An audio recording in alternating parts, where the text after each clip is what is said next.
SIR எனப்படும் சிறப்பு தீவிர திருத்த பணிகளால் பீகாரில் 65 லட்சம் மக்களின் வாக்குரிமை பறிக்கப்பட்டது.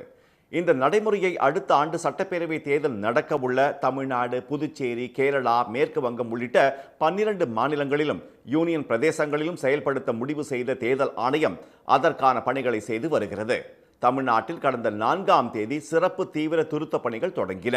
மாநிலம் முழுவதும் வீடு வீடாக செல்லும் வாக்குச்சாவடி நிலை அலுவலர்கள் விண்ணப்பங்களை வழங்கி வருகின்றனர். சென்னை திருவல்லிக்கேணி பகுதியில் வசித்து வரும் உருது பேசும் இஸ்லாமியர்கள் தமிழ் மொழியில் மட்டுமே வழங்கப்படும் விண்ணப்பத்தை பூர்த்தி செய்ய முடியவில்லை. அதேபோல் கடந்த தேர்தலில் வாக்களித்திருந்தாலும் 2005ஆம் ஆண்டு எங்கு வாக்களித்தார் என்ற விவரம் தேவைப்படுவதால் பொதுமக்கள் அந்த தகவலை பெறுவதில் சிக்கல் ஏற்பட்டுள்ளது. இப்போது ஓட்டு போட்டுருக்குறோம், ஆல்ரெடி எங்களுக்கு ஆதார் கார்டு இதெல்லாம் வச்சு தான் ஓட்டு கொடுத்தாங்க. இப்போ மறுபடியும் இது எங்களுக்கு ஃபில் பண்ணுங்கள், இதெல்லாம் கொடுங்கனாக்கா நாங்கள் எப்படி இது மறுபடியும் ஃபில் பண்ணி கொடுத்துட்டு எங்களுக்கு ரிஜெக்ஷன் பண்ணிட்டாங்கன்னா இதெல்லாம் நீங்களே சரியில்லை, இப்போ உங்களை அப்பா அம்மா இங்கே ஓட்டு போடல, வெளியூர் போட்டாங்க, ஃபார்ம் ஃபில்அப் பண்ண தெரியாதவங்க, இப்போ ரிஜெக்ட் பண்ணிட்டாங்கன்னா நாங்களாம் என்ன பண்ணணும்? வாக்காளர் பட்டியல் சிறப்பு தீவிர திருத்த படிவத்தை வழங்க வரும் அலுவலர்கள் எப்போது வருவார்கள் என்பது தெரியாமல் பணிகளுக்கு செல்வோர் படிவத்தை வாங்குவதில் சிக்கல் ஏற்பட்டுள்ளது. பல மாவட்டங்களில் கிராமப்புறங்களில் வசிக்கக்கூடியவர்கள் பணி நிமித்தமாக நகரங்களுக்கு சென்றால் இந்த திருத்த பணிக்காக அவர்கள் அனைவரும் சொந்த ஊர்களுக்கு திரும்ப முடியுமா என்று கேள்வி எழுப்பியுள்ளனர். இவங்க காலையிலேருந்து அங்கேயும் ராந்திக்கிட்டு தான் எல்லா வீடும் பூட்டி கிடக்கு. அப்போ என்ன செய்ய முடியும்? இதெல்லாம் தேவையில்லாதது. நீங்கள் கேட்டிங்களா? இல்லைன்னா அங்கே வந்து வாங்கிட சொல்லி ஒரு அறிவிக்கை கொடுங்க, அப்படியே வந்து வாங்கிடட்டும். ஓட்டு வாங்குவவங்க வந்து வாங்கிடட்டும், இருக்கவங்களும் கொடுத்துட்டு போக சொல்லுங்க. அதுதான் முறை. வெளியே வேலைக்கு போயிடுவோம், வீட்டில் யாரும் இருக்க மாட்டாங்கிறாங்க, வந்து ஃபார்ம் கொடுக்குற நேரமும் தெரிய மாட்டேங்குது. அதனால இது மட்டும் எங்களுக்கு எப்பவும் போல இருக்கிற ஆதார் அட்டையை ஓட்ட ஐடியா போதுங்க. முதியவர்கள், படிப்பறிவு இல்லாதவர்கள் படிவத்தை பூர்த்தி செய்ய மற்றொருவரின் உதவியை நாடும் நிலை ஏற்பட்டுள்ளது. சிலர் படிவத்தின் முக்கியத்துவம் தெரியாமல் அதனை பூர்த்தி செய்யாமல் அலட்சியமாக விடுவதையும் பார்க்க முடிகிறது. இதனால் பலரது வாக்குரிமை கேள்விக்குள்ளாகும் அபாயம் ஏற்பட்டுள்ளது. வாக்குச்சாவடி நிலை அலுவலர்கள் கேட்கும் ஆவணங்கள் கொடுத்து வாக்களிக்க வேண்டுமா என்று பலர் கேள்வி எழுப்புகின்றனர். எனக்கு அந்த அளவுக்கு ஃபுல்லாக பண்ண தெரியல. நீ யார்ட்டாச்சும் கொடுத்துட்டேன் ஃபுல்லாக பண்ணணும். இனி அது எப்படி என்னங்கிறது எனக்கு இந்த சட்டமன்ற தொகுதி என்னன்றெல்லாம் கேட்குறாங்க.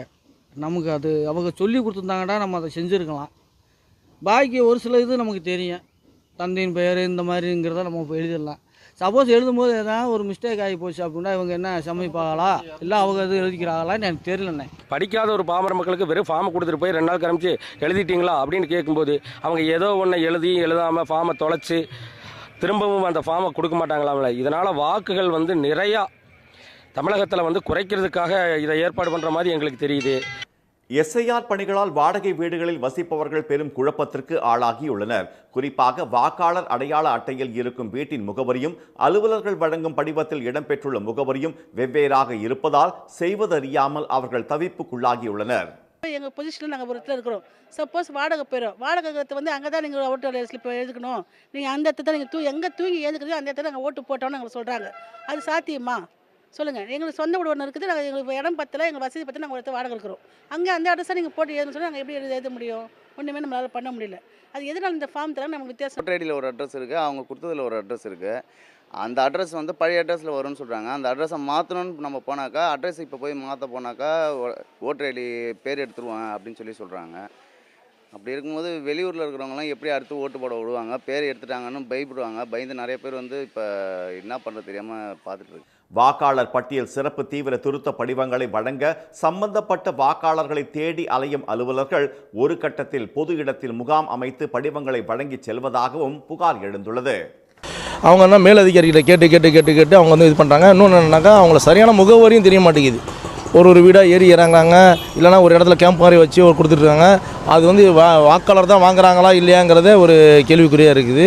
கொடைக்கானல் அருகே உள்ள மலை கிராமங்களில் எஸ்ஐஆர் அறிவிப்புகள் எதுவும் தெரியாது என்று கூறிய பழங்குடியின மக்கள் செல்போன், டிவி இல்லாமல் வாழும் தங்களுக்கு ஆதாரம் வேண்டாம், வாக்காளர் அடையாள அட்டையும் வேண்டாம் என்று தெரிவித்தனர். வீட்டிலேயே யாரும் இருக்க மாட்டாங்களே, காலையில் 8 மணிக்கு போவாங்க, சாயந்தரம் 5 மணி 6 மணி ஆயிரும். அப்படின்னும் போது வீட்டில் யாருமே இல்லாத டயத்தில் இங்கே என்னத்தை யார்கிட்ட சார் கேட்க போகிறாங்க? அதை ஒரு முன்னாடியே சொல்லியிருந்தா கூட எடுத்துட்டு போவாங்க, இல்லாட்டி ஏதாவது சொல்லுவாங்க. யார்கிட்டையும் கேட்கறதுக்கு இங்கே ஆளுங்களே இருக்க மாட்டாங்க. 2002, 2005 ஆண்டிற்கான வாக்காளர் பட்டியலை ஆவணமாக கொண்டு இந்த திருத்த பணிகள் மேற்கொள்வதால் அதன் பிறகு புதிதாக பெயர் சேர்த்த லட்சக்கணக்கானோர் ஆவணங்களை கொடுக்க முடியாத நிலை உள்ளது. புதியதாக பெயர் சேர்க்கவோ பெயரை மாற்றவோ வாக்குச்சாவடி நிலை அலுவலர்கள் விண்ணப்பங்கள் கொடுக்கவில்லை என்று மக்கள் குற்றம் சாட்டினர். 2005இல் எந்த தொகுதியில் எந்த பாக எண்ணில் வாக்களித்தோம் என்று பெரும்பாலானோருக்கு தெரியாது என்றும் இதுபோன்ற குளறுபடிகளை தேர்தல் ஆணையம் சரி செய்ய வேண்டும் என்றும் அவர்கள் கேட்டுக்கொண்டனர்.